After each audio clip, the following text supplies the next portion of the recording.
We're excited to be here. This game's got a lot of meaning for us right now. One, just leaving this senior class out on a high note, but this is our opportunity to win 4 straight bowl games, which this is going to be, they have the opportunity to be the first senior class to do that. And, we're excited to be here. This win will actually, if we win this game, it will actually help us going into the offseason as well, and it will help with recruiting, and, everybody likes to end on a high note. So, we're excited to be here, and, we're ready for this challenge. And, it's definitely going to be a fun game for me, especially seeing a lot of faces that I've seen in the past. So, we're excited to be here. Great. Well, we're glad to have you. The format is going to be the same for all of these. Coach will have an opening statement. He'll talk to whatever he wants to discuss with you. Then if you have questions, you can ask him at that time, and then we'll break down and we'll have the players, you'll see their names here, and you can do one-on-ones with them as soon as that becomes available. So, Coach Spavital, glad to have you. All right. Just fire ahead. Questions? Just shout them right out. Please. All right. There you go. For you, I'm sure this is dead horse territory, but what's it mean for you to be going up against Dana? Obviously, mentor had a lot of impact on you. I mean, for those of us who haven't gotten to talk to you, what's it like getting to square off against him? It's pretty interesting just in overall, because he trained me in this offense, and I know how he trains the quarterback, and he knows how I train the quarterback, which is going to get pretty interesting. So, we've had to change up some things from signals to communication, and because they know it obviously, but it's going to be fun, and it's good to look across the field and at least see them and see some familiar faces, because I enjoyed my time at West Virginia, and it's definitely going to be a fun game, a good experience for me. He's joked about not reinventing the wheel. You guys do what you do. So when you talk about changing things, how hard is it to mask when there's so many similarities there? How long did he let you watch practice today? 15 minutes. So he might be changing some things. He normally goes about 30 for you guys, right?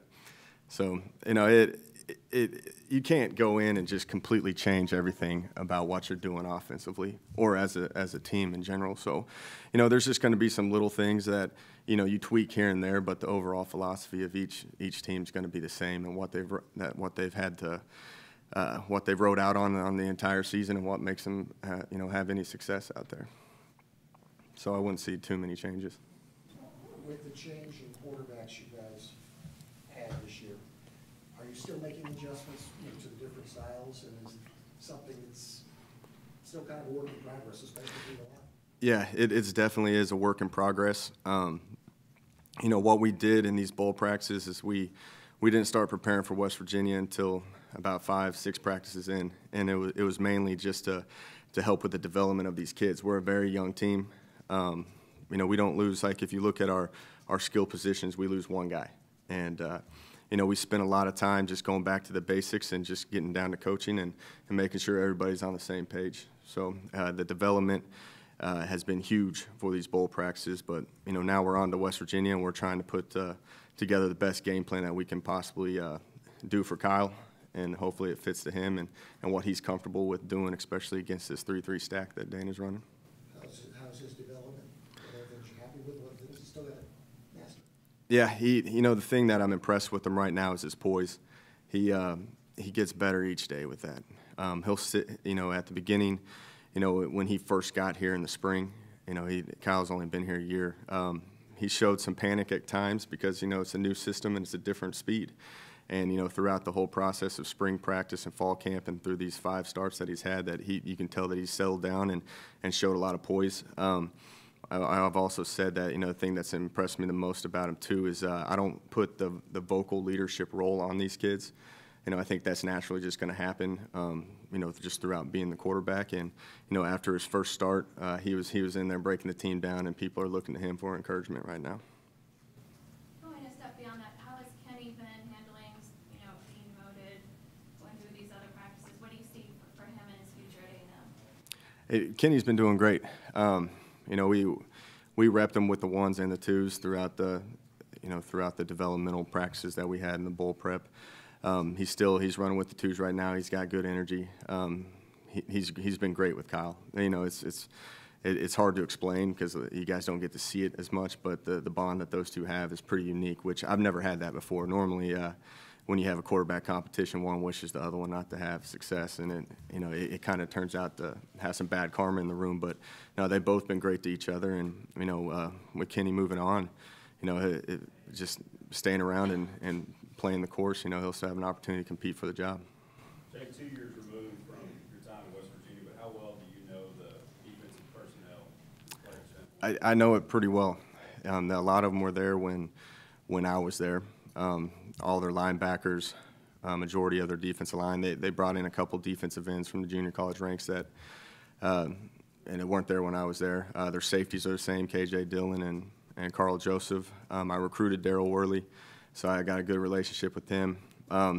And the other corners that they rotate are the same. So pretty much there's about 3 guys on that defense that I really don't have a relationship with. Jake, you talked to Kyle and all, he's getting ready to make his bowl debut. Worried about his emotion being so amped up in such a big stage? Yeah, he's a pretty calm and collective kid. And, once you guys start to talk to him after this bowl game, when he's open to media, you'll see how calm he is as a player. But, I don't think he's ever going to rise too high for the occasion or too low. He does show some emotion at times, but, I don't think anything's going to affect him very much. Looking beyond the bowl game, how excited are you to get a chance to work with a guy who's been there, he's been around for a long time in Dave Pearson's? I can't talk about that. That was a pretty good way you worded that, though. I give you props on that one. The on-stack defense is said to be the most difficult thing for a spread offense to operate against. Do you buy into that, and if so, why? They say that is. I think the way the game's evolved with the tight ends and how we're still considered a spread team, but we'll put a tight end in the game, which that kind of surfaces them up and it turns into a regular defense. So, they are a 3-3 stack. They've gone up against this offense every single day of practice, so they know how to defend it. So, we have to do some things that are a little bit different and kind of change it up just to keep them off balance a little bit. Jake, you mentioned in your first statement about you and Dana know how each of you train quarterbacks.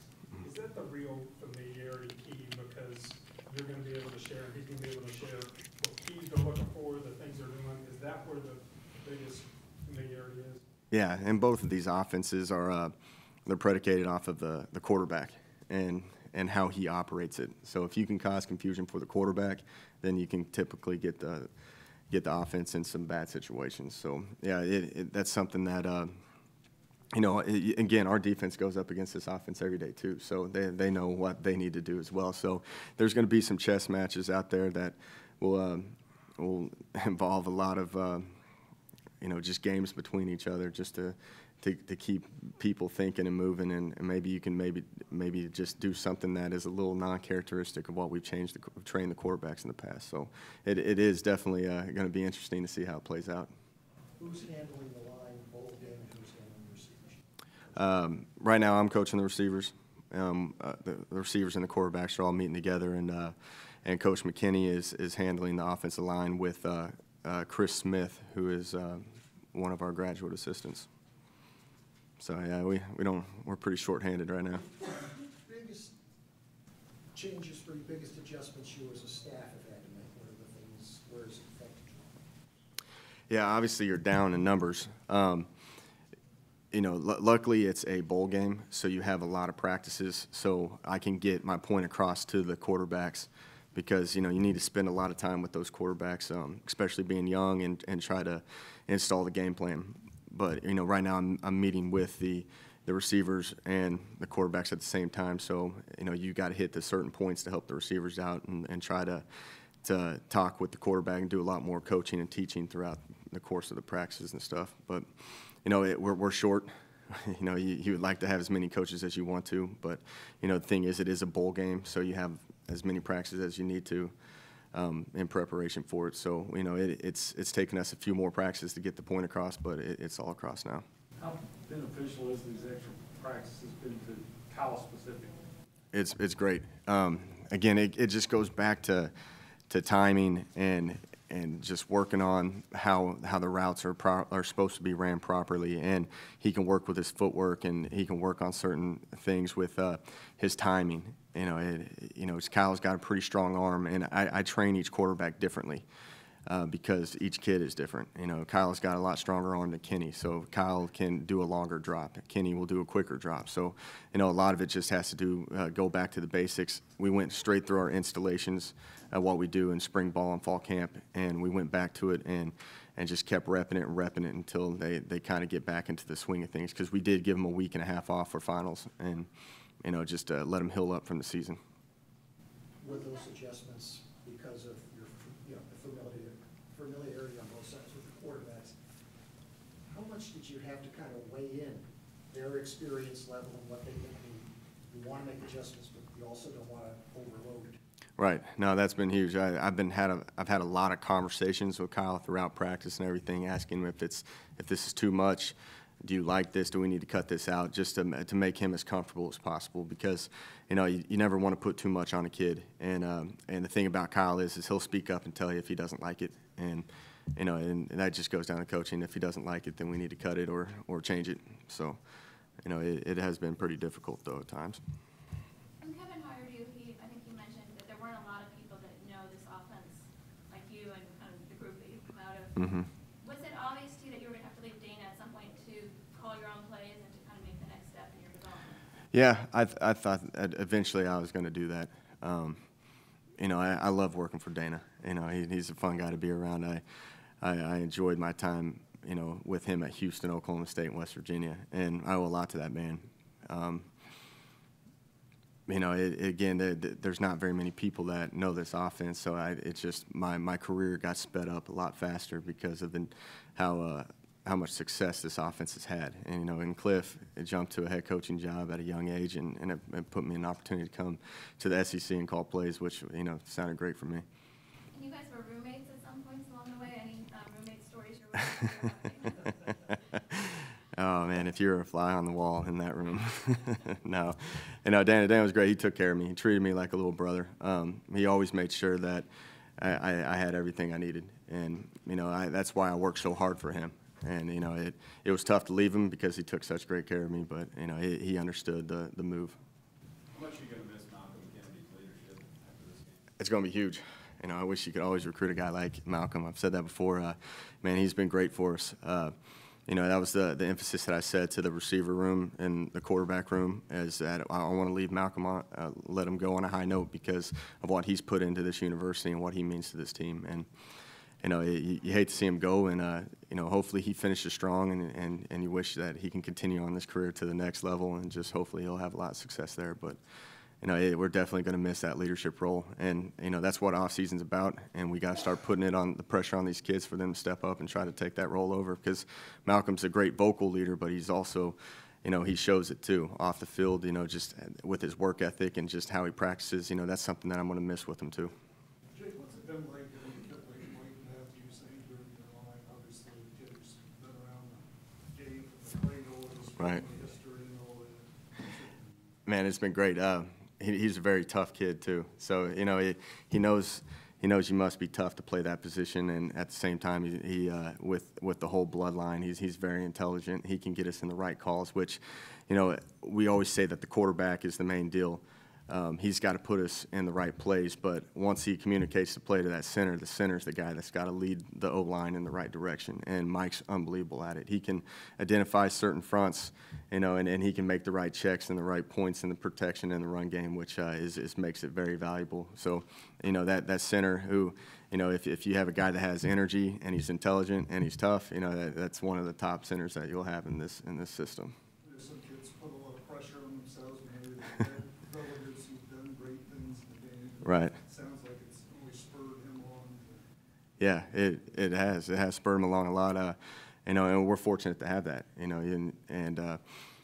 it's just like Jake Matthews too. The brother, when they come in, they're already playing at a different level because their dads, they've been raised around the game, and their dad just trained them in a way that they know the proper technique, and they've been doing that. Mike's been snapping the ball and doing pass sets for a long time now, and it's very unique because you don't really see the lineage of an O-line room, like how they're just producing all the offensive alignment. So it's great to have Mike, and I'm looking forward for him to have another year, and at least we can get these guys behind him, and hopefully they can try to be like Mike as well. When like I was saying with Malcolm, just to follow in those footsteps, and hopefully they see how he practices and approaches the game. Will Ben Compton be able to go? I think he left for the last game. Yeah, he'll be good. The week and a half off was great. He got banged up a little bit. He's a tough kid. You got to be careful with him because he's always going to say he's okay. So we held him out, and he's ready to go. So expect him to be full speed. Jake, you made reference to basically how far you had come, how quickly you had come from essentially following Dana around to calling plays at the SEC. Is there a part of you personally, though, that says this is kind of a test for me to beat him? I go into each game wanting to win. I do. But it's the competitive nature in both of us. When we take the field, there's nothing that we're going to take lightly. I'm wanting to go out there and win just as bad as he wants to. So, we got a lot at stake at this line for this game.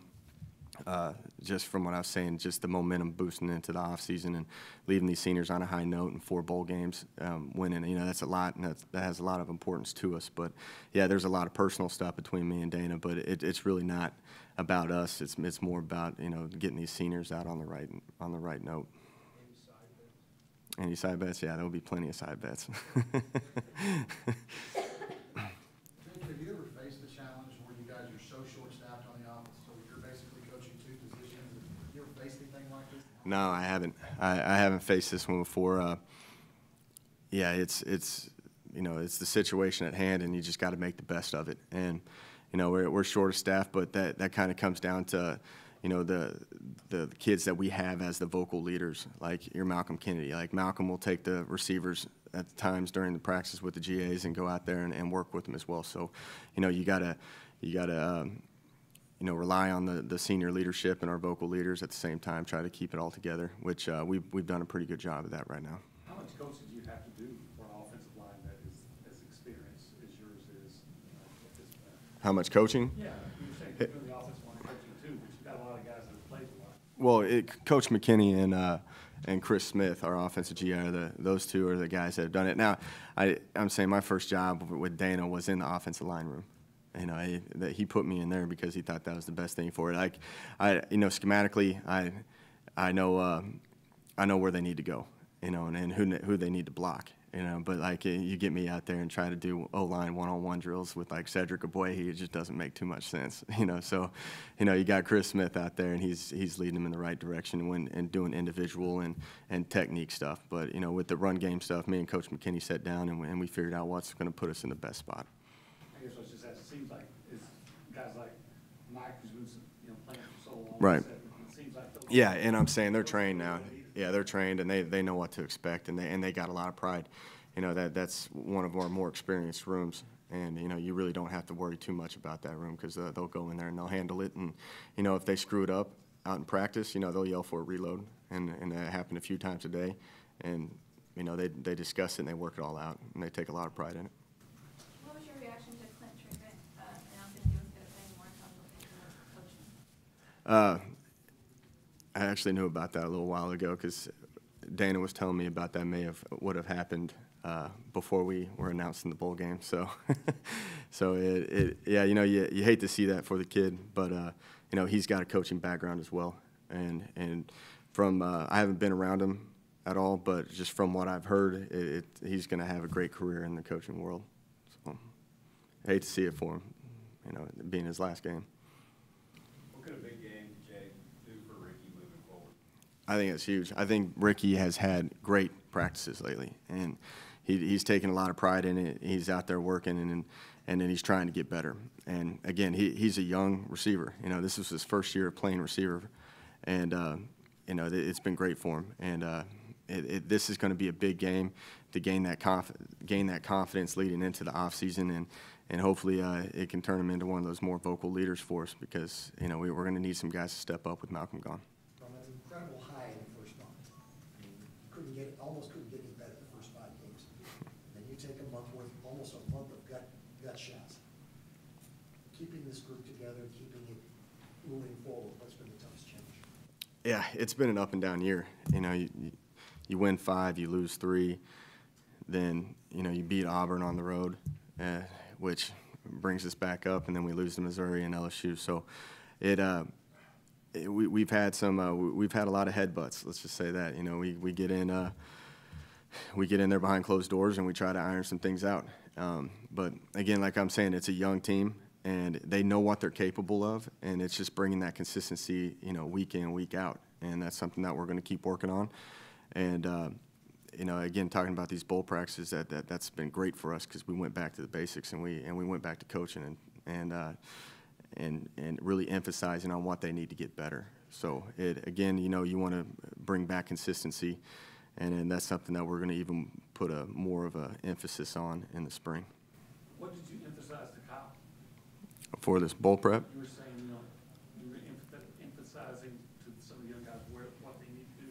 Well, Get better, where they need to get better. I think the quarterbacks every single day you got to get better. You know, at something. You know, we do a lot of footwork drills, a lot of rolling out type stuff. With Kyle, we've been really focusing on the pocket, just being in the pocket and one-step movements and firing the ball out. You know, we worked on that for about a week, just little drills that we do. We have a lot of drills, but, you know, we worked through a lot of those. And then at the last few days, it's been him sitting in the pocket, holding in for a long count, and then escaping and getting out, getting depth when he's escaping out and throwing on the run. Because, you know, I think the way this offense is, some of the most successful quarterbacks in this system are the guys that can extend plays. And, you know, you want them to stay in there as long as you can in the pocket, but when it's time to get out and extend plays, you got to be able to throw on the run, and you got to be accurate with it. So we've been working on all that stuff every single day. You know, and you know, the rest is you know, mental stuff, you know, going through the game plan, the checks, and just making sure that he's in the right spots and what he's thinking and what I'm thinking, so we're on the same page. Does it change? I mean, at West Virginia, you know, you had 2 guys at wide receiver that pretty much made all the plays, and Tavon and Stedman. At Texas A&M, you look at it, and it's all the ball distributed everywhere. Does that change the offense at all? No. Again, it's quarterbacks tend to lean on the guys that they want to throw to. You know, and obviously Geno was a guy that threw to Tavon and Stedman a lot, and you had J.D. Woods kind of get in the mix there. With us, you know, you had Kenny at the beginning. Kenny liked to throw it to Malcolm and Ricky. You know, that was his deal. As you see, as the year goes on and Kyle goes in, Kyle throws to Josh a lot. You know, and that's their comfort zone. You know, and they know where they're going to be, and they're comfortable with what they're doing. So, you know, it changes every year. Every quarterback's different. I've seen it where, you know, some years there's only been 1 receiver catch all the balls. I've seen it where there's 3 of them. So this one also there's been inconsistency, and we're still trying to find who's the guys that are going to step up and make plays for us, because they're still young, and you know, you start off having success, and then you get into the SEC West, which is a pretty tough league, and you kind of get exposed at times. So you got to find the guys that are going to go out there and make the best plays for you. Did you give any thought, given the familiarity with West Virginia, Dana, of bringing in Kenny a few plays just to throw something different at them? No, haven't thought of that. The main thing is that, you know, just keep Kyle confident and keep him rolling. A year ago, we were in a room like this, and Johnny was sitting next to you, and you were about to call your first game as offensive coordinator. Like you said, it's been a very eventful up and down year. What have you learned about yourself in this role? Anything that you really want to improve on or change? Yeah, I think you always got to keep improving. You got to keep evolving. You know, the main thing is continuing to adapt with the personnel that you have. And you know, there's always things that you wish you had back. You can say that in every single game. And you know, there's some things that I definitely am going to change, and we're going to keep working forward to some stuff, but I'm my hardest critic. You know, and I look to a lot of my mentors like Dana and Cliff, and I ask them what they're thinking, and we'll have a big off season as well of, you know, trying to put these kids in the best position that we believe. At the same time, traveling around the country and learning some more ball from some other people, and just try to find anything that can help us evolve. Do you have people in mind that you want to go visit with? I do. I haven't asked them yet, so we'll have that conversation later.